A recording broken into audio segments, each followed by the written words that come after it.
अखन अहाँ सब सुनि रहल छी मैथिली एक्सप्रेस की शानदार प्रस्तुति।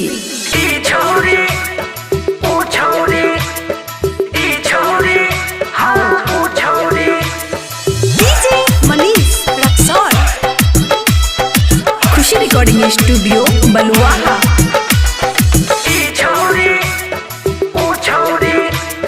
होठ में लाली फेयर लवली लगा कर, होठ में लाली फेयर लवली लगा कर लै छै सबके जान। ई छौरी ऊ छौरी, ई छौरी ऊ छौरी, ई छौरी ऊ छौरी रे, ई छौरी हाँ ऊ छौरी।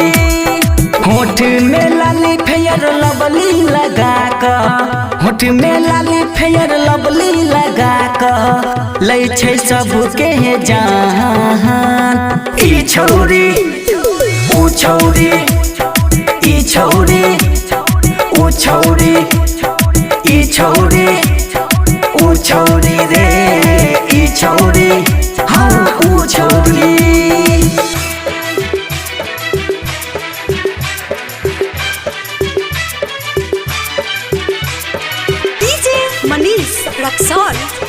खुशी रिकॉर्डिंग स्टूडियो बलुआहा।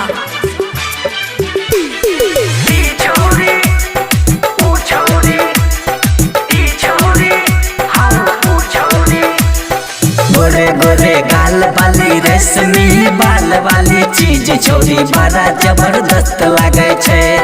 जोरा जोरा फीता वाली लाल की दुपट्टा वाली देखही में छौरी बड़ा मस्त लागे छे, मस्त लागे छे।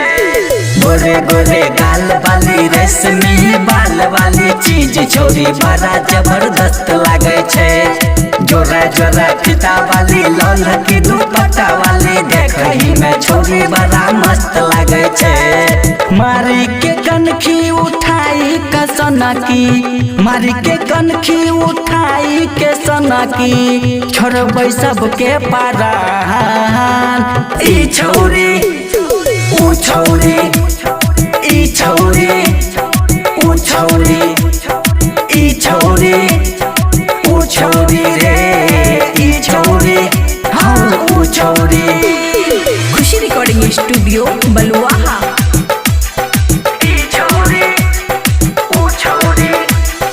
कुर्ती जालीदार तोहर सूट सलवार तोहर सब कहो गोरी तोरा हबरा के फूल।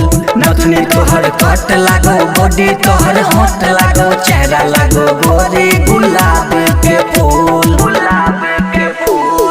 कुर्ती जालीदार तोहर सूट सलवार तोहर सब कहो गोरी तोरा हबरा के फूल। नथुनी तोहर कट लागो बॉडी तोहर होठ लागो चेहरा लागो गोरी गुलाब के फूल। संतोष साजन अमन गे छौरी, संतोष साजन अमन गे छौरी करे छौ बरहरा। ई छौरी ऊ छौरी,